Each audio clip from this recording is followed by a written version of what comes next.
अस्सलाम वालेकुम नाज़रीन। प्रोग्राम है आज मुबारक के साथ हमारे साथ होंगे जुवेद इकबाल चीमा साहब। बहुत ही प्यारी शख्सियत हैं और मैं बता दूं कि चीमा साहब माशाल्लाह उम्रा करके आए हैं। सबसे पहले इन्हें मुबारकबाद देते हैं। अस्सलाम वालेकुम चीमा साहब। वालेकुम सलाम रहमतुल्लाहि बरकातहू। मुबारक साहब, बहुत बहुत मुबारक हो सर आपको। मेहरबानी, बहुत शुक्रिया। अल्लाह ताला सबको नसीब फरमाए आमीन। अब मक्का में जाने का और मदीना में जाने का, रोज़ा रसूल पे जाने के हाजिर देने के लिए। अल्लाह सबको इसकी तौफीक अता फरमाए। बहुत शुक्रिया। अच्छा ये बताइए चीमा साहब, आज भी उम्रे पे तो आप माशाल्लाह गए हैं, तो पाकिस्तान के हालात तो दिन ब दिन कंट्रोल में नहीं आ रहे। अजीबो गरीब सूरत हाल बनी हुई है। इस बारे में ज़रा हमारे देखने वालों को बताइए कि आप कोई तब्दीली देख रहे हैं पाकिस्तान में। जी मुबारक साहब, पहली बात तो यह है कि इस मुल्क में कायम रहना है, हम्म। ये बात अटल है। अल्हम्दुलिल्लाह मक्का और मदीना से वापस आने के बाद ये आपको खुशखबरी सुना रहा हूँ कि इस मुल्क ने कायम रहना है। इस मुल्क से अल्लाह जल्ले शानो ने बहुत बड़ा काम लेना है। जी। दुनिया की सारी ताकतें मिलके इस मुल्क को तबाह बर्बाद करने पे तुली हुई है, हम्म। तबाह बर्बाद कर चुकी है, मजीद इसको मलियामेट करना चाहते हैं। मगर ये दुनिया के नक्शे के ऊपर उभर के रहेगा, उभर के रहेगा। और इन फिरौनों और नमरूद और शद्दाद जितने भी दुनिया के हैं और अंदर के हैं, मीर जाफर सादिक, ये सब का एक दिन खत्म होगा इंशाअल्लाह और पाकिस्तान शुरू होगा दुनिया के नक्शे के ऊपर। ये बात अटल है, ये अल्लाह और अल्लाह के नबी का फैसला है। इंशाअल्लाह इससे बड़ा काम लिया जाएगा। अच्छा ये बताइए, आप वहाँ गए मक्का मदीना, वहाँ पे कोई लोग मिले पाकिस्तानी जिन्होंने पाकिस्तान की जो मौजूदा सियासी सूरत हाल है उस पर कोई बेचैनी का इजहार किया हो।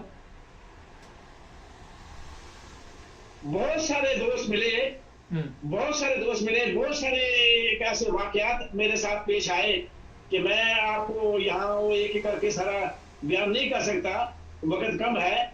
मगर एक बात मैं आपको बताऊं कि मुझसे ज्यादा फिक्रमंद लोग थे। हम्म।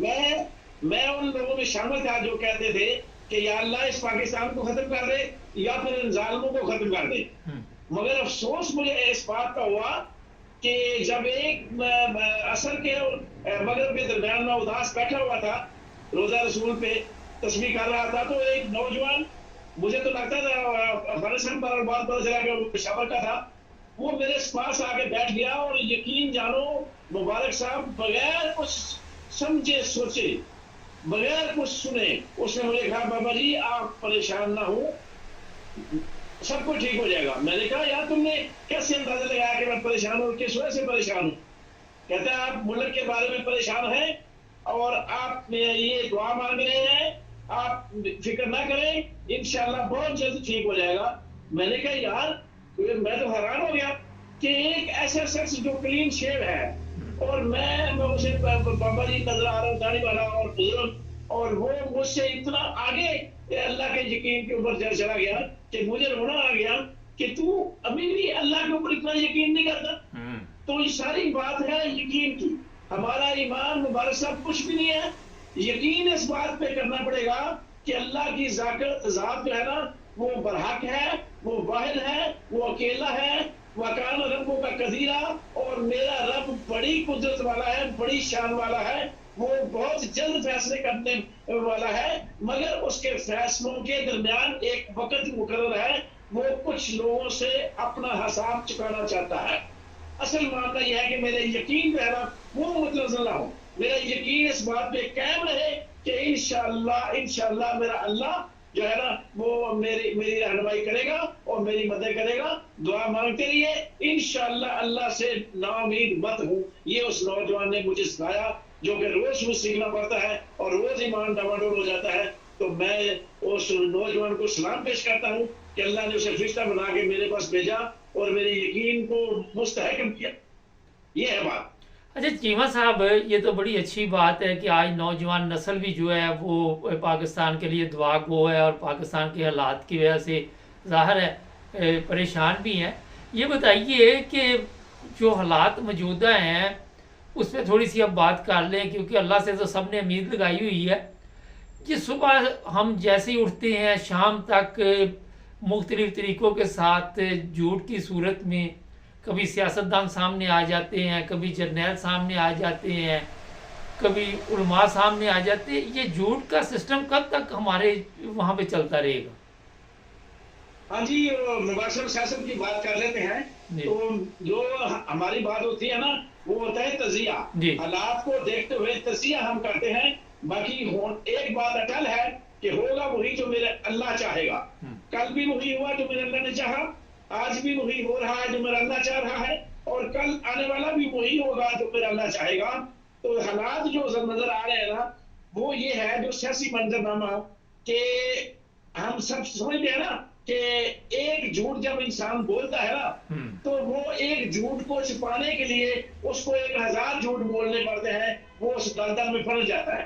तो सीधी सीधी बात है कि डर्टी हैरी हो या ये जनरल आसिम मुनीर साहब हो या नून लीग हो, इन सब का किया धरा है, इन सब ने इकट्ठे मिलकर किया है। ज्यादा बेनिफिशियरी नून लीग है, और सबसे ज्यादा शैतानियत का खेल खेला है मरियम ने इस मुल्क के साथ, और उसके इशारे पे डर्टी हैरी ने किया है, उसके इशारे पे मुशर्रफ नकवी ने किया है, उसके इशारे पे लड़कियों पे जुल्म हो रहा है, और मरियम के इशारे के ऊपर इमरान नियाज और दूसरे अफसर को कत्ल किया गया, और मरियम के इशारे के ऊपर तहरीक इंसाफ के खिलाफ जुल्म हो रहा है। ये उसकी खासियात है, और उसका खेल खेलने वाला डर्टी हैरी है। अब आसिम मुनीर फंस गया इस बात के अंदर कि उसको कोई समझाने वाला नहीं उस मुल्क के अंदर कि तुम्हारे खाते में ये नफरत जो आवाम की है तुम्हारे खाते में डाली जा रही है, इसलिए कि तुम्हारे पास डंडा है और तुम चीफ हो। नीचे वाले अपना फायदा उठा रहे हैं, और सारा मलबा सारा गंद इसकी झोली में गिर रहा है।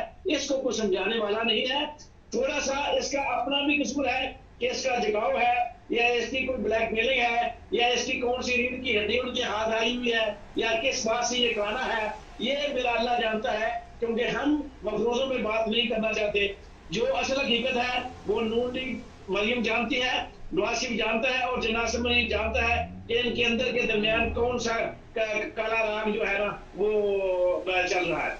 असल बात ये है कि ये कोई आदमी 25 करोड़ 26 करोड़ आराम से एक भी बंदा ऐसा नहीं कि जो इस बात इसको आराम से समझाए कि तुम जिस रास्ते पे चल रहे हो ये रास्ता दलदल की तरफ जाता है, जहन्नम की तरफ जाता है। कब्र में सीधा सीधा जो है ना वो जहन्नम की तरफ जाएगा। और तुम क्या कर रहा है? मैं तो सोच रहा हूँ कि मौलाना तारिक जमील से बात करूं कि वो इसको जाके समझाए कि दुनिया कोई तो इसको समझाए कि लोग सारे के सारे दफ्तर जो उम्र आई है वो सारी तेरी खाते में चली गई है। करने वाले कुछ और लोग हैं, करवाने वाले कुछ और लोग हैं, और बीच में फायदा उठाने वाले कुछ और लोग हैं, और तू फंस गया बीच में ऐसे ही। और अगर तो तेरा मफाद है तो ठीक है, फिर ठीक फंस है, और अगर तेरा मफाद नहीं है तू खुद ही फंस गया है, तो सोच ले अभी वक्त है। तो ये बात मैं आपको तस्वीर तौर कह रहा हूँ कि इसके खाते में सारा कुछ डाल रहा है, और इसको समझ नहीं आ रही क्यों कि 2-4 गलतियां ये कर चुका है। अब उस गलती को छिपाने के लिए मजीद गलतियां की जा रहा। ये है बात। चीमा साहब, ये बताइए कि अपनी जो मफादात हैं उनके लिए पूरे मुल्क को दाव पे लगा देना, आवाम को दाव पे लगा देना, मुल्क की सलामती को दाव पे लगा देना, मेरा ख्याल काफ़ी घिनौना खेल खेला गया है। क्या ख्याल है?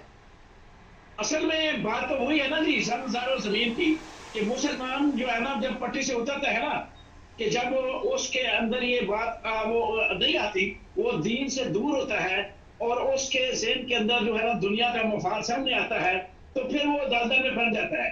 अब जनरल बाजवा ने भी पैसे कमाए, जनरल शवाब कैनी ने भी पैसे कमाए, जनरल मुशर्रफ ने भी पैसे कमाए। अब सारे जर्नैलों की तरफ देख देख के इन जर्नैलों को जो है ना इनकी बेमात वो भी चाहती है कि हमारे भी जजीरे बन जाए, हमारे भी महल बन जाए।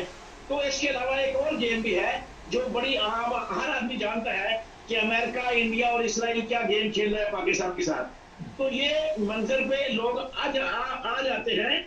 आप इनको आज देख रहे हैं, मैं आप इनको आज देख रहा हूँ, मगर पता नहीं है कितने अरसे से अमेरिका और इसराइल और इंडिया की गेम खेल रहे हैं, कितने अरसे से ये मीर जाफर और मीर सादक का किरदार अदा कर रहे हैं। अब तो लोग शको शुबारा बात ही नहीं रह गई कोई।